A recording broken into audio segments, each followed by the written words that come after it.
What's up, everybody? Got a little bit of news. Left It Wall recently won Best Feature at the Pro to Post International Film Festival in Genoa, Italy. You know what's crazy? I didn't even know the film festival was based in Italy when we applied. But yeah, Left It Wall won Best Feature. We are very, very honored and humbled for the award, and thank you so much to everyone at the Pro to Post International Film Festival for including us and selecting us for this amazing honor. And you can catch Left It Wall now. It is out now. It is on a bunch of platforms: Apple TV, YouTube Movies, Google Play, Amazon, Xbox, and you can watch it for free on Tubi. Left It Wall is on Tubi. Tubi's my favorite. I got to be honest. Tubi is my favorite. It is free there, so come on. How can you go wrong? It's free. Left It Wall, Tubi, or anywhere else. But on Tubi, it's free. All right. Peace.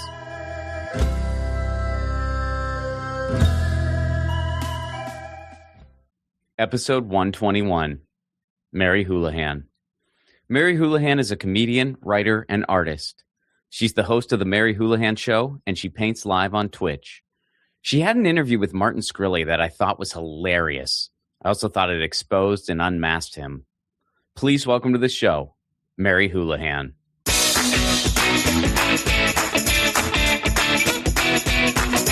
Mary Houlihan, good to meet you. Hello. What's up, Ron?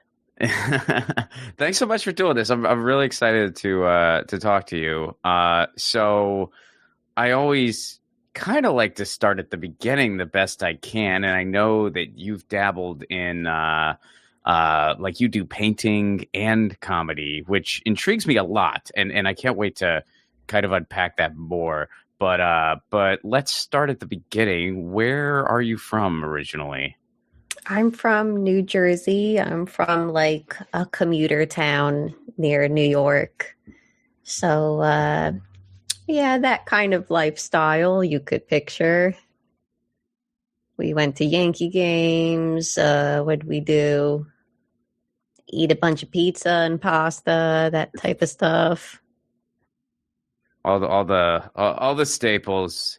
Well, was going into New York, like, did you just kind of view it as an extension of like your childhood, or was that like a big deal whenever you would do something like that, or was it just sort of something everyone did?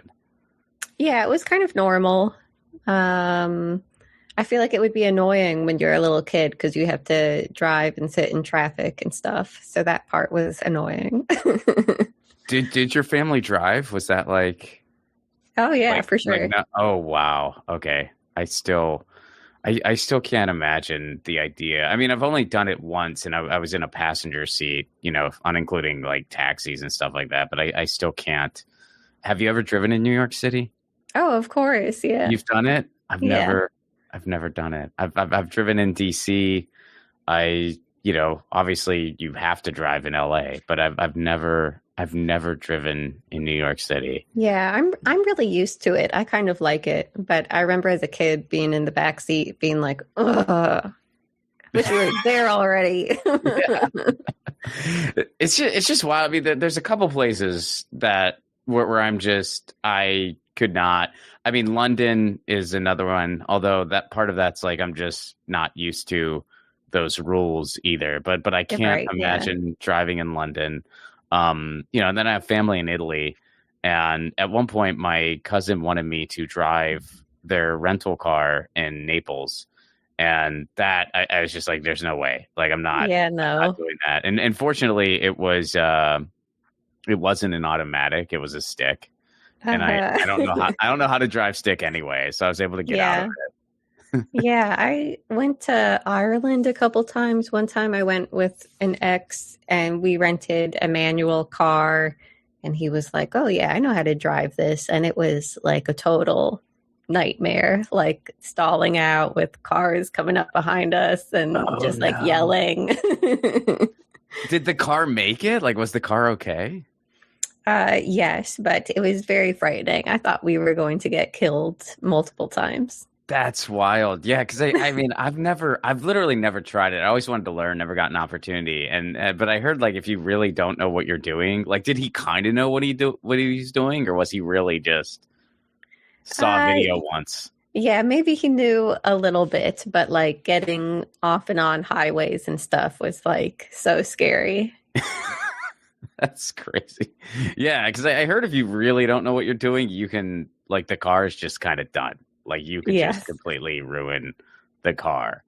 So I think that's part of the reason I never, because you have to be a really trusting and brave person to be willing to teach somebody else. Sure, yeah. I've never driven stick before. No. Seems hard. It seems really hard. Everyone who does it loves it and swears by it. But they had to have somebody that was willing to put their vehicle on the line to teach them. Yeah. Right? I mean, that's essentially... Yes. So I feel like if you don't grow up that way, where it's like, all right, you want to learn to drive, this is your option, like, chances are slim you're going to learn unless you really seek it out. I don't know. Yeah, unless you want like a really cool looking old car. Yeah. So you grew up in New Jersey, and then what was kind of the first artistic like vehicle you migrated to? Like, was it drawing and painting first, or what? Tell me the origin story there. Yeah, probably drawing was the earliest. I remember drawing like Nickelodeon characters and Cartoon Network characters. I was pretty funny. Like, I feel like I was always doing bits and voices and stuff, and everyone in my family was funny. We all watched a lot of comedy TV shows and movies. It's really fascinating to me because I can't draw to save my life. Like I can't draw anything. And when I watch people who can, like, it just sort of looks like a superpower to me, how they can start with a shape and they know exactly where they're going and what they're doing. So first of all, like, did some of that come naturally for you? Was it just something you could do as a kid? I think it is natural. I think it probably has something to do with like your vision or something, because yeah, I know that like some people are just like, how do you do that? And yeah, I think it has to do with like your vision and being able to see like proportions of things. Yeah, there's something math or geometry happening, I think. Yeah, it's got to be. And it's fascinating to me because, like, in comedy or even just writing in general, you can have the complete wrong words and then eventually just sort of figure out the right ones. Yeah. But if you are starting a drawing and you just do the completely wrong shape or start the completely wrong way, can you salvage that? Like, it seems like you're just kind of screwed. Oh yeah, you got an eraser. You can fix it. Well, what if when you don't, painting, though? you just put on more and more and more paint. So the process does have some parallel, or? Yeah, there's plenty of that. I feel like whenever I work on a painting, there's usually like, okay, this is starting to look like, oh no, why did I do that? Oh God, now I have to like fix this. Oh, okay, now I'm back on track. And oh God, why did I do that? It's a lot of that, like making mistakes and then fixing mistakes. So you started doing art, and did you do that in college then, or kind of give me like the timeline for you? Yes, so I graduated early from high school. I was over it. I said, I don't want to do this. And so then I applied to, well, first I actually applied to normal colleges, and my school forgot to send my transcripts. And and then I was Wow. like freaking out, and I was like, oh my God, what am I going to do in the fall? And so, Why? So they just forgot? well, yeah, I guess because they were like, she's a junior. Like they forgot Oh, that I was graduating early. And so then I like last minute applied to a bunch of art schools because I thought they'd be easier to get into or something. I don't know. Or like they would just judge you based on your portfolio. So I did that. And so then I went to San Francisco Art Institute, which is obviously in San Francisco. And it was really cool. It was like it's this historic building. Also, the college doesn't exist anymore. They ran out of money. But it was in this really amazing historical building with like Spanish mission style like bell tower thing, and kind of like modern architecture from the 60s. And they also had like these murals that Diego Rivera had made, like these very like pro worker communist type murals. There were several of them there. So it was really cool. And yeah. Well, what was kind of the anatomy of your political awakening?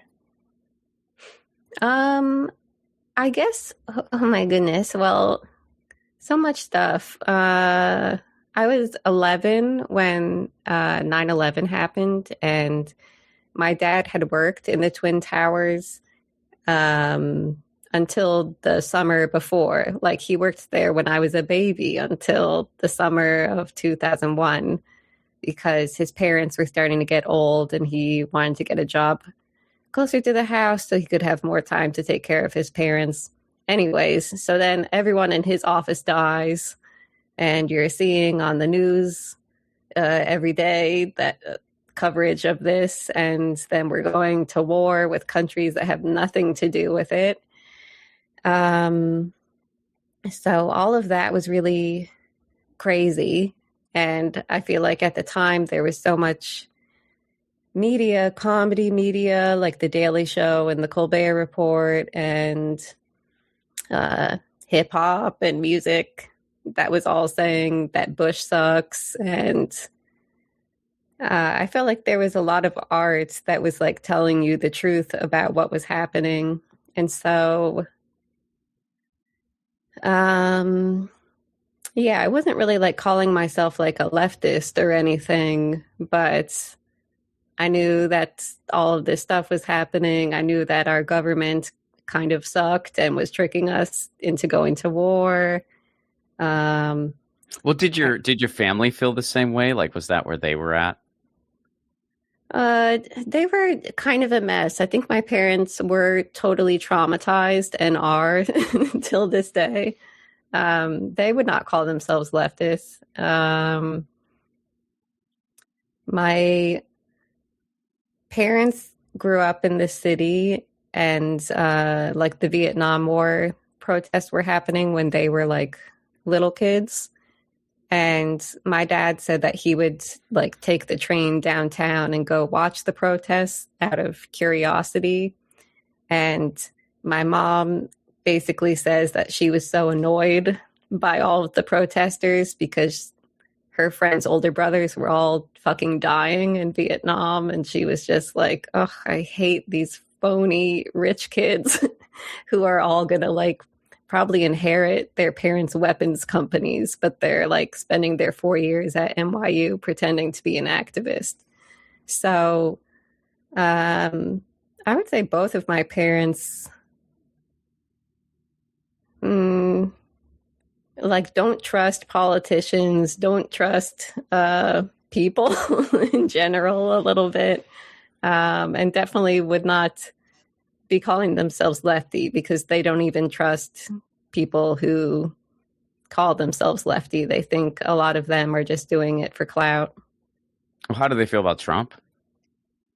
I think that they don't like him, but probably secretly vote for him. Yep. Okay. Yeah. And have you ever asked them? Yeah, and they just changed the subject.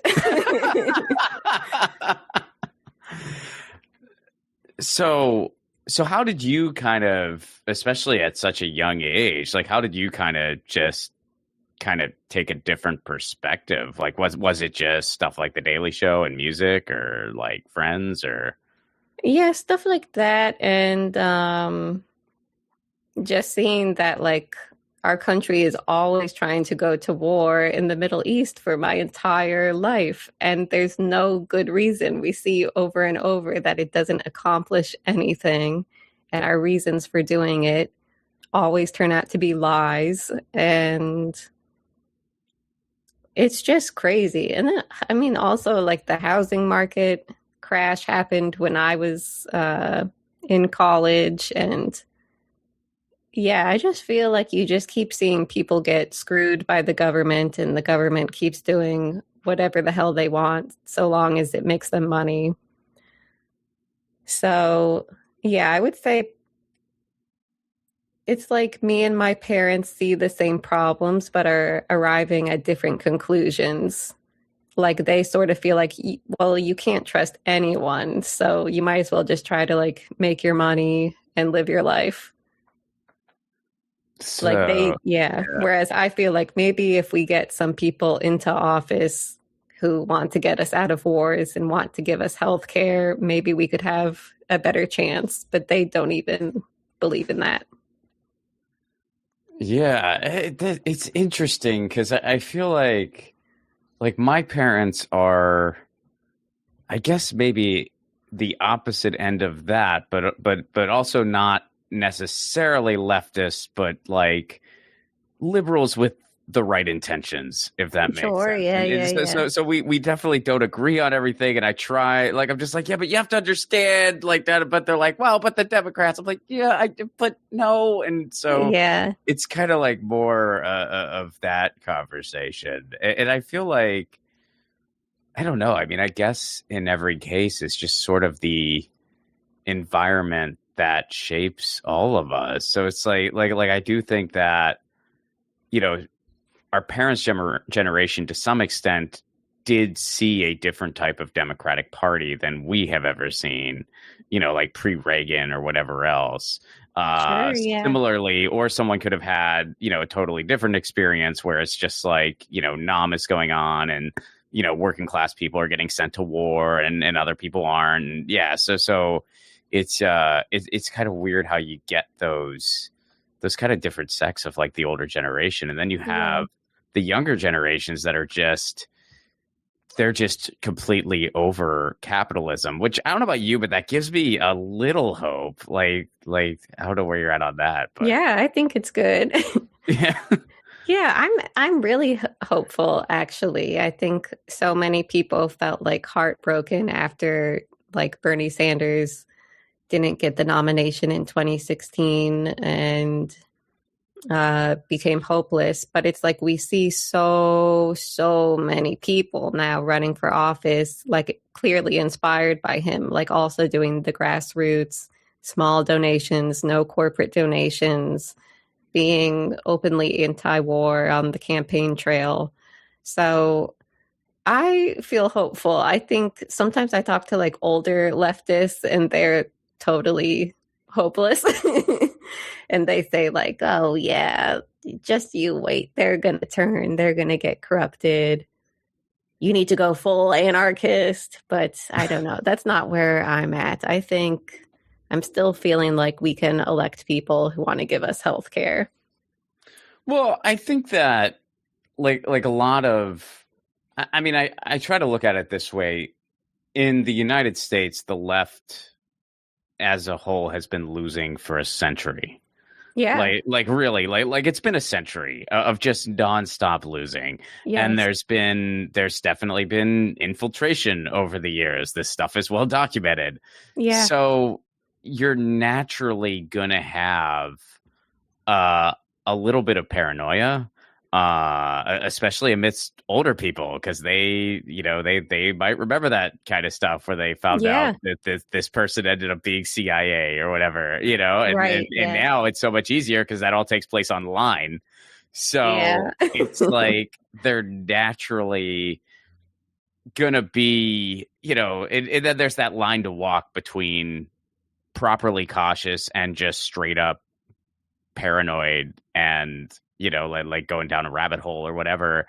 And then you also have like there's naturally going to be a certain level of self-defeatism that's going to be present. And you know, I feel like some amount there is such a thing as constructive cynicism. I'm a firm believer in that. But then, you know, it can get into this really unproductive place pretty quickly Yeah. if you let it.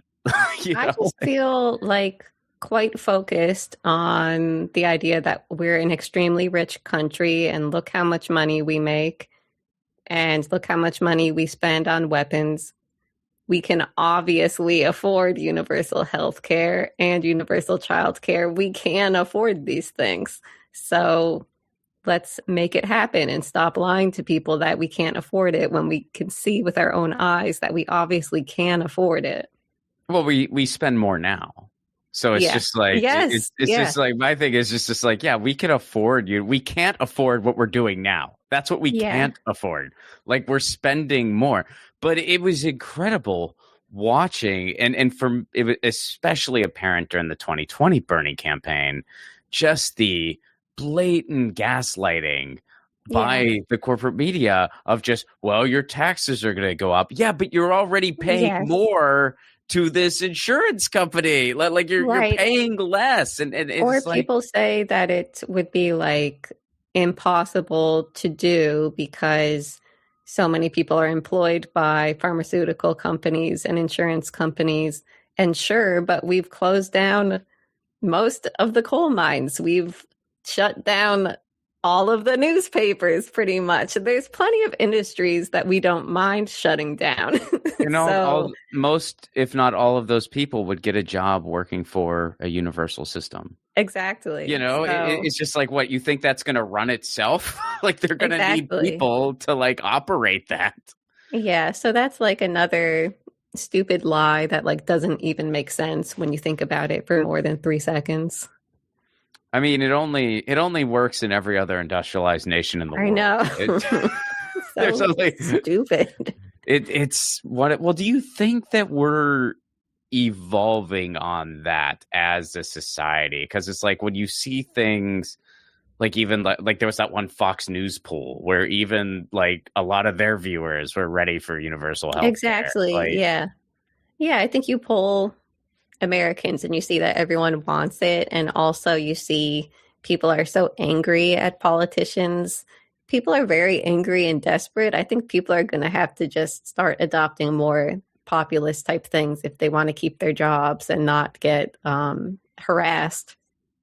do you think that's been because I feel like that term, which you just used properly, but like that term has been really, really co-opted in a way that it frustrates me to see. And I think at the end of the day, it's like if you had to simplify what's happened in the past decade or approaching a decade in like one sentence, it's like the country wanted a real populist turn that was denied to them. So enough of them fail for this fake one.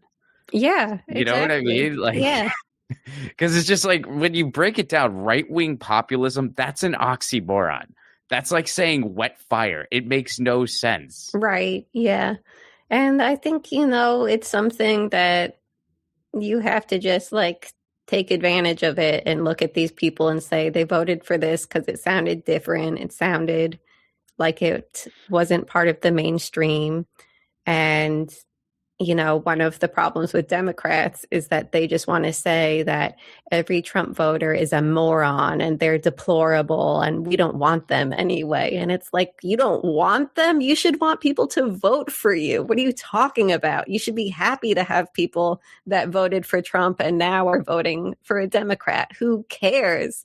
Like, why would you alienate these people and tell them they're stupid when they're underpaid, like their lives probably suck in a lot of ways, and they voted for someone that said that they were going to do something different. Anyways. Well, and in some cases, again, like being, like kind of doing an autopsy on everything that's gone on that's gotten us to this point. A lot of them also voted for Obama when he said he was gonna do something Exactly. different, and then he governed like Reagan. And Yes. it's Yeah. like, I mean, that helped us. I mean, that really did push us to this point because people took this chance on Obama. And for a lot of Americans who maybe don't watch the news every day or don't, follow, Right. Yeah. like whatever, or haven't read Marx or whatever else, Yeah. like they're they're looking around going, well, I took a chance on these progressive policies. My life's gotten worse. So I guess Right. maybe progressive policies suck. So I'm going to take a chance on this other guy who's making these ridiculous, bogus promises. Oh, he didn't deliver. All right, well, I'll take a chance on this Biden guy. Oh, okay, still more Reagan governing. I guess progressive policies suck again. All right, we'll give Trump another chance. I mean, it's just rinse Yeah, and repeat. so many people are like that. They flip-flop. They go from Republican to Democrat to Republican, or they just sit out elections because no one offers anything. And like, these are obviously the people that we should be trying to reach. Well, what do you think? I mean, and obviously this is a super broad, involved question, but like, what do you think electorally is the fix for all that? I think just promise people healthcare. Really, I think healthcare, maybe childcare, raise the minimum wage. I think enough people would vote for that. I mean, people were even excited about Andrew Yang promising UBI. That got plenty of people interested in him because he just promised this one thing. They weren't like, well, let me research more about him and figure out if he fully aligns with. No, he promised one thing that sounded like a good idea, and a lot of people were excited about it. And Bernie has many things on his platform, but he emphasized healthcare as the number one thing. So I think electorally, people should just promise one thing. And we saw with Zoran, it was buses, fast and free buses. And you can go to my website to learn more of what I stand for. But if you want your transportation to be cheaper, vote for me. Are you excited for him? Am I excited? Well, I think that's an interesting example of, kind of what I'm talking about. I've seen so many reactions online to him from every angle. And, I mean, I'm not going to sit here and say I've agreed with every single thing the guy has ever said in the history of ever. But it's like, can you give him a chance to start his job first before you? It's like he hasn't even started his job. And people are like, he sold us out because he tweeted something you didn't like. Like, yeah, who cares? I don't care. And also, like I said, my parents who are kind of disillusioned and probably vote for Trump. When Zoran won, my mom was like, "Oh, cool, your guy won." Like, did they vote for him? Or well, they're in New Jersey. They live in New Jersey. Yeah, okay, yeah. But yeah, I think even people who don't vote blue every time, even they're into. I mean, you saw Curtis Lewa the whole time saying that he loves Zoran because he's promising to make people's lives better. He's not just like saying nonsense that doesn't make sense. Yeah, no, it was really nice to see both of them lose. I mean, it was just very refreshing to see, Cuomo lose. And, he's Mamdani. He's going to be up against a lot because there's a lot of powers that be that don't want him to do what he wants to do. But what I liked about his campaign was that a lot of those most concrete promises were attainable. Like a city like New York can pull off fast. I mean, if New Mexico could pull, like I think Albuquerque, I think it was Albuquerque. If they could pull it off, so could New York City. Yeah. So it's like, this is an attainable thing. So it's like he made some concrete promises that he should be able to deliver on, which will definitely help him, sustain momentum during his tenure. And then this episode is going to drop not right away. So so hopefully this won't be too not dated. Even that worried about, like, everyone says, oh, the powers against him and so on. But like, I grew up around so many people who worked in finance, who like commuted to the city to work on Wall Street. And like, I know how these people think. they just want to be able to do their jobs. They already have like regulations and the SEC, getting in the way of doing their work. They want the mayor to like them. They're not going to like try to make his life hell. I mean, you could even look at Governor Murphy in New York City. He used to be like one of the top people at Goldman Sachs, but he like is a Democrat and wants things to be cheaper. So like, yes, these people like work in banking, and banking is very problematic, but they would rather get along with the mayor. So I'm not too worried. I mean, I hope you're right. I I really hope that's how it plays out. Like that sounds great. I did at one point I overheard this conversation. I was actually at, and this was before the election. I was actually at a wedding, and there were some people talking, and it was obvious they were kind of in finance and they lived in New York, and their conversation kind of echoed what you're saying. I mean, none of them, all of them were politically opposed to him. Like they were definitely, either they were going to sit it out or they were going to vote for Cuomo or whatever. Like they weren't, fans of what he wanted to do, probably because they, like helping poor people. We can't possibly do that. Sure, yeah. But they were kind of saying the one guy was really scared, and the other guy was like, yeah, it'll be fine. And if he does help some people out, so be it. I mean, I won't vote for it or anything, but yeah. So maybe there will just sort of be like, hey, let us do our thing, and we'll let you do yours. Sure. And like, certainly there's evil people at the tops of those companies, but it's also like, that's just like a high earning job that like a lot of people go into. And like maybe they'll work there 5 years, 10 years, and then they move on to something else. So like, I think there's a lot of people that like even work in banking and vote for Mamdani. Oh, totally. Well, it's one of those things. It's people don't, sometimes people don't disassociate the individuals from, like the structure of critique itself. Like the people who, like, they don't know that, like, when you say big tech, they think that refers to, the computer programmer they went to college with or something. And it's right. Just like, no, that's not like that's just the structure we're all born into. And that person just has a decent paying job. Like, that's not, the issue is, Zuckerberg and all of his buddies, and like that's what we're talking about when we say big tech. Just like it's like when you say Wall Street, like it's not the person that's like working in finance because they just know that's a good way to make a living or whatever, and maybe they do vote for Mamdani. It's like no, it's the people at the top, that are really kind of making sure the weapons stocks are good and that sort of thing. But yeah, so I hear you. Yeah, I'm curious what's going to happen with real estate. I also feel like how powerful are they even?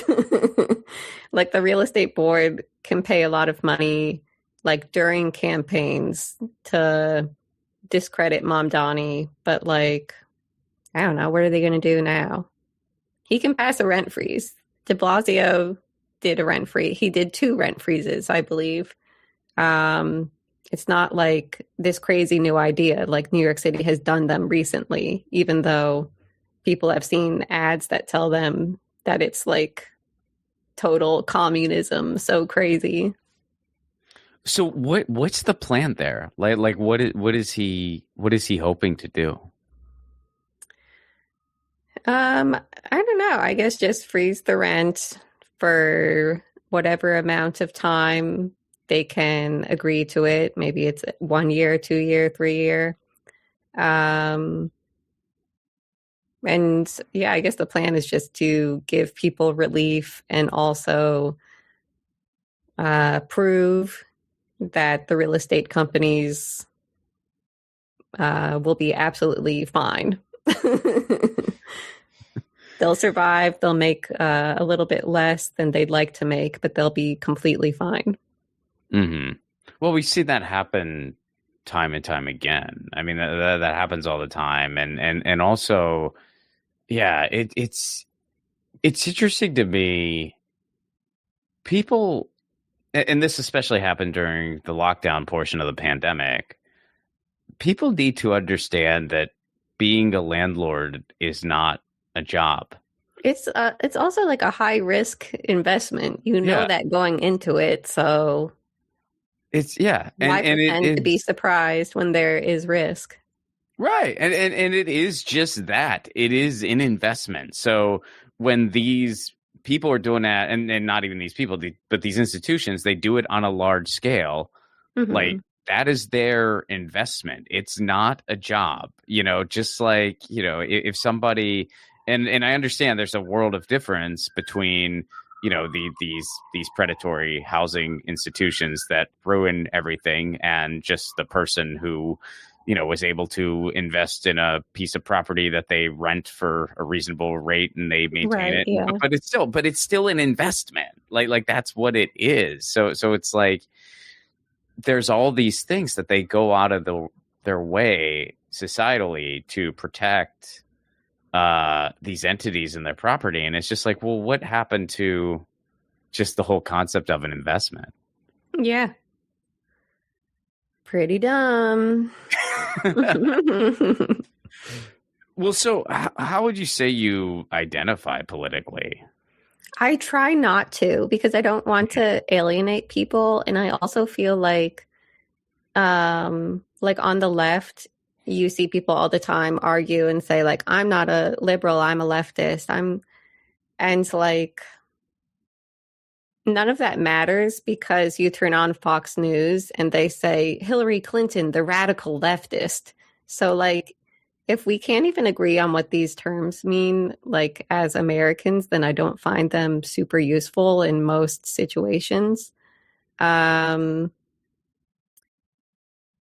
I like some anarchist things, but I guess that's more like how I conduct my personal life, but I'm not like a political anarchist because I love the state and I want the state to give us universal health care and higher minimum wage.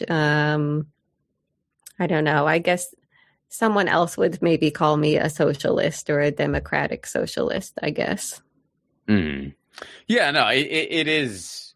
Yeah, I mean, just like what we were saying with like populism, it's like the United States doesn't really have like a political identity at all, and doesn't really have like so many things just aren't represented in our electoral system, and then that's by design because it's just like Yeah. so you have people, especially in the contemporary sense, they'll just make shit up.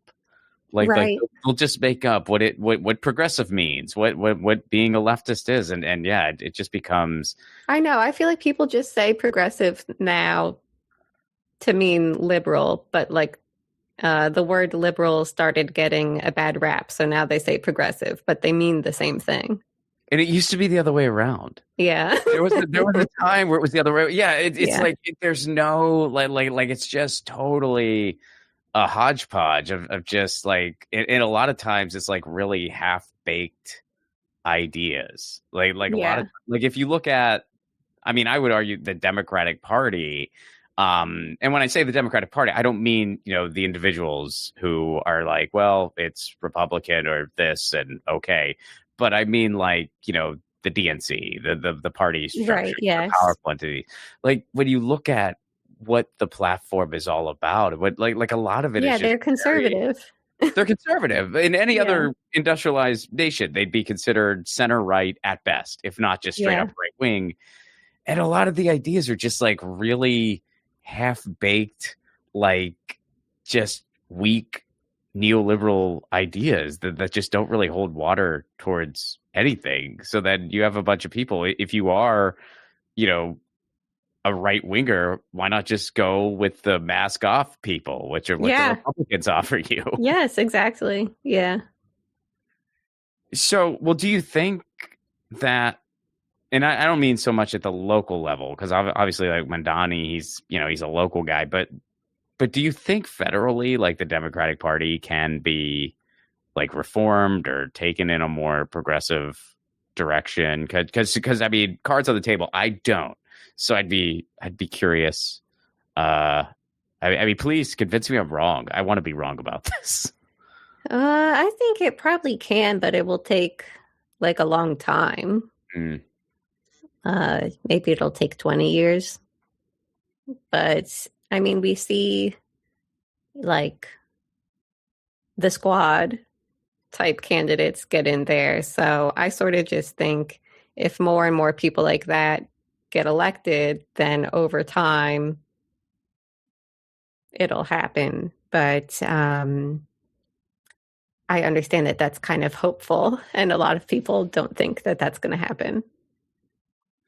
Yeah, I mean, for me, it's not like, I mean, I'm not a big electoral guy in general, you know, Sure, yeah. but I have plenty of, you know, friends and colleagues where like that is their lane, and I'm glad for it, you know, like I'm really Mhm. glad. I think it takes, you know, all kinds, and I think the Mamdani campaign was a good example of that. I mean, you had a lot of like very heavy electoral people.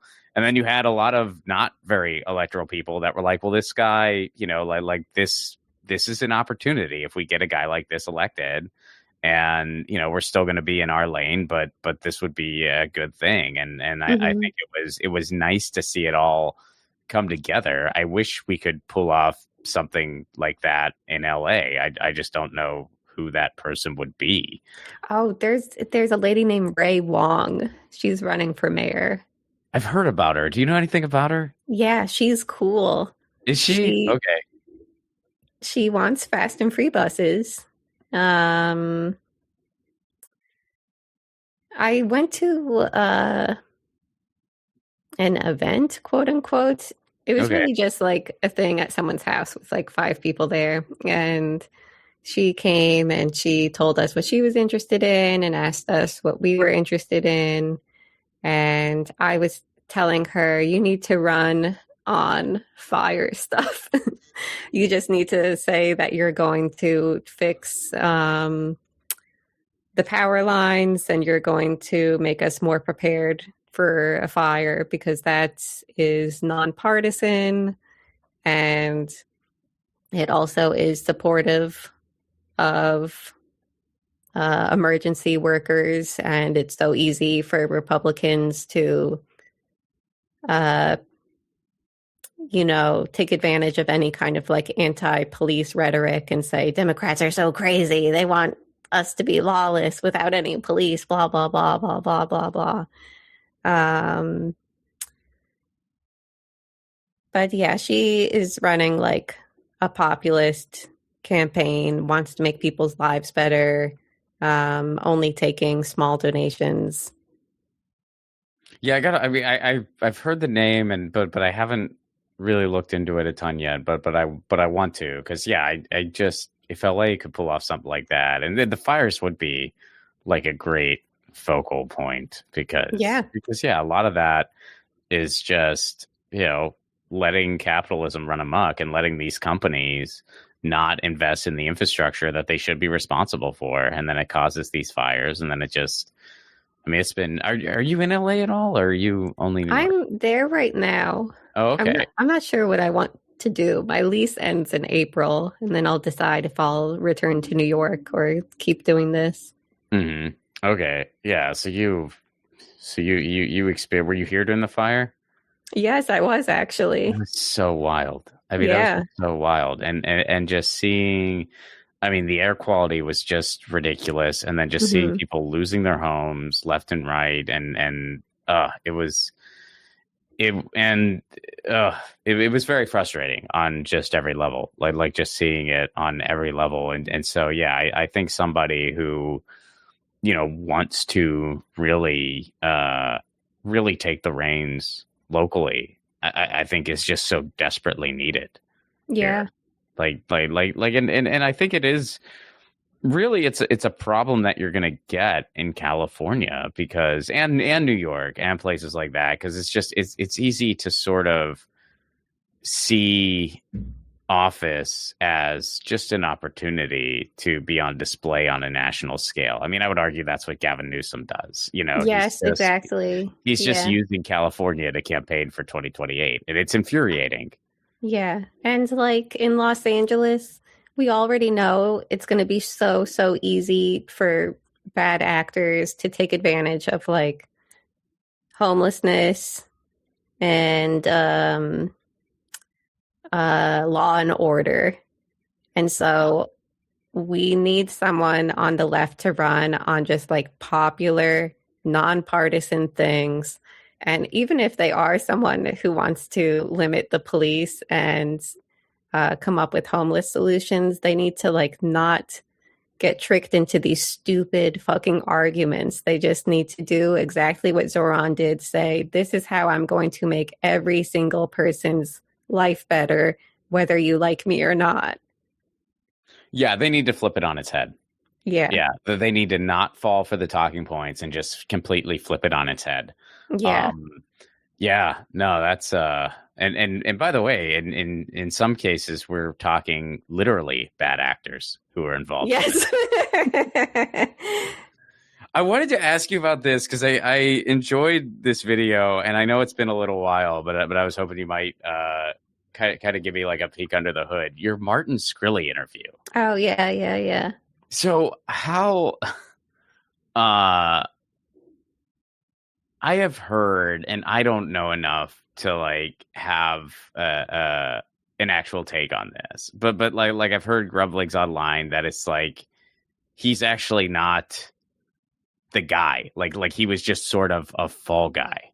I don't. Do you have any thoughts on that, or is that just sort of? I think he did do bad things, but I think you see it all the time with like him and what's his name? The gay guy from Long Island. That Republican. Oh my God, what is his name? Yeah, I'm blanking on his name too, but I know what you're talking about. Or like Anna Delvey, like all these people who are con artists have learned that like they can play the media and become like cute darlings or villains or something. Yeah, it's just stupid. So I liked that's like one of my favorite things I've done is that interview with him because we hit him in the head. Yeah. And, say all this mean stuff to him. But I think we kind of need to stop platforming people like this. It was funny at the time, but like the more airtime you give them, they're just going to try to extend their 15 minutes. Like, I don't think anybody should be talking to Eric Adams. Like, is anybody talking to him? Well, Z-Way interviewed him, and okay. That was kind of controversial. Some people online were like, enough. Can you just do something else now? Yeah, I mean, isn't he just like kind of done? Like, why does anyone want to talk to him? He's just like he's taken bribes. We should not be interviewing people who have committed bribery. Like, what are we doing? This is so stupid. So yeah. I mean, I do think there is value though into like basically making them put their foot in their mouth, like what you did in the Martin Shkreli but interview. It's like people like Eric Adams, they're just gonna use it as like they're real. They're going to use it as they're real in order to get a job at Fox News or some similar place.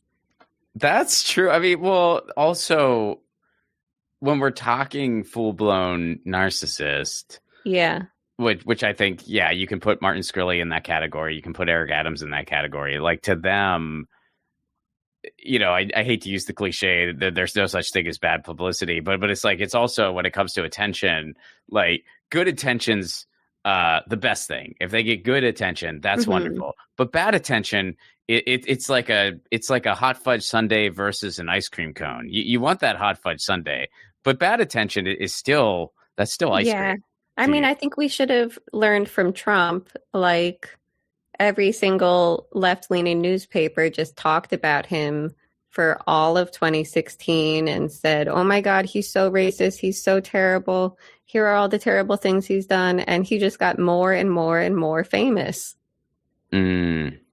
It doesn't matter if you say, oh my God, look what he did to the Central Park Five. He likes it. He likes you writing about this. Like, not that, of course, that should be reported on. It's not like people should keep that a secret. People should keep these people accountable. But yeah, when the people are running for office or trying to be celebrities, I think you need to be careful with how much airtime you give them. Yeah, and I get that it's a tough line to walk, but it's one of those things. I mean, using the Trump example, there's a big difference between, just reporting on a campaign and showing Trump's empty podium instead of literally asking Bernie Sanders anything. Exactly. Exactly. Yeah. Well, where do you think we're heading? Hopefully we're going in a direction where we're doing that. We're interviewing the Bernie Sanders people of the world and saying, what are you offering? What do you want to do? Tell us your good ideas. Let's stop platforming evil people. They have enough platforms already and they can afford to platform themselves. We don't need to give them free publicity. And I think people are really tired of bullshit. I think we see that the corporate democratic strategy isn't working anymore. No one believes it. Regular Americans want to be talked to like normal people. You see it with Zoran. You see it with Graham Plattner. These type of people pull amazingly well because they're talking to people and saying, you can't afford stuff. I'm going to help you afford stuff. So anyone with a brain should be running campaigns like that.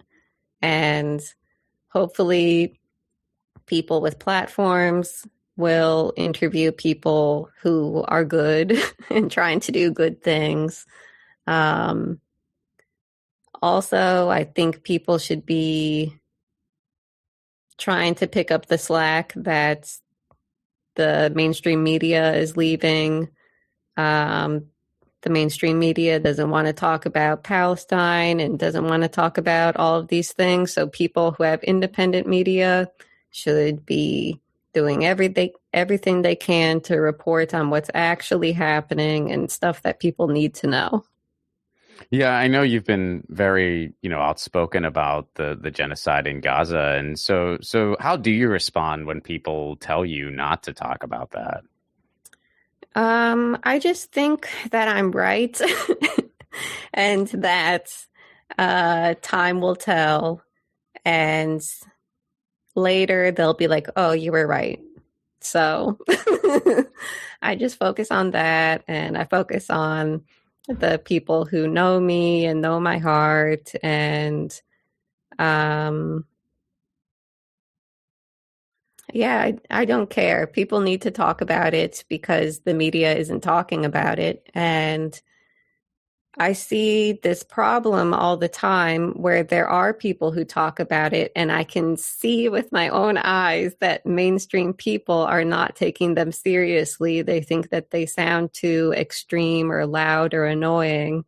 So that's when people like me have to come in and further try to translate it to a mainstream audience and make it more charming and smiley and whatever it takes, because they're not listening to independent media that tells them what's happening. So, Mary, where can people go to learn more about you? Check out my YouTube. My name is Mary Houlihan, and watch the Mary Houlihan Show on YouTube. You could also listen to it as an audio podcast everywhere else. And I'm on Instagram and TikTok at Mary Houli. Mary, thanks so much for doing this.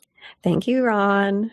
That was Mary Houlihan. Check out all of her stuff. Check out her show. Music for the 1000 Podcast is provided by Andrew Saxon. Be sure to check out his podcast, the Baywatching Podcast, wherever you get your podcast. Please do leave us a review. Make sure you're subscribed. Tell your friends. It helps get the word out about the show. And who do you want to hear on the show? What are some guest suggestions you have? You can email me, romplaconebooking@gmail.com. And if you want to support this show on the sustainability end, you can do so over Patreon, patreon.com/romplacone. For a Give What You Can level, you get full stand-up clips not available anywhere else. We do a Zoom hang once a month. And I'm going to start doing exclusive shows just for patrons. I'm working on my new Fringe show, which is going to be called Anti-Fascist Pasta Night. And I'm going to be premiering that show for patrons on Zoom. So really cool community we got going on over on Patreon. Again, that's patreon.com/romplacone. All right. It is 2026. Happy New Year. Hope your 2026 is off to an amazing start. It's kind of wild. Time continues to just march on and go fast. I feel like this show started yesterday, and that was 2023. It was 2023 because it was shortly after my first Edinburgh Fringe that this show began.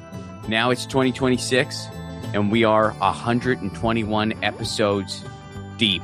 But it's a new year, new beginnings, that sort of thing.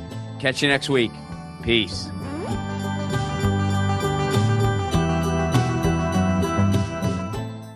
Hey guys, Ron Placone here. Take your own 1,000 challenge. No, you don't need to interview 1,000 people, although if you want to do that, go for it.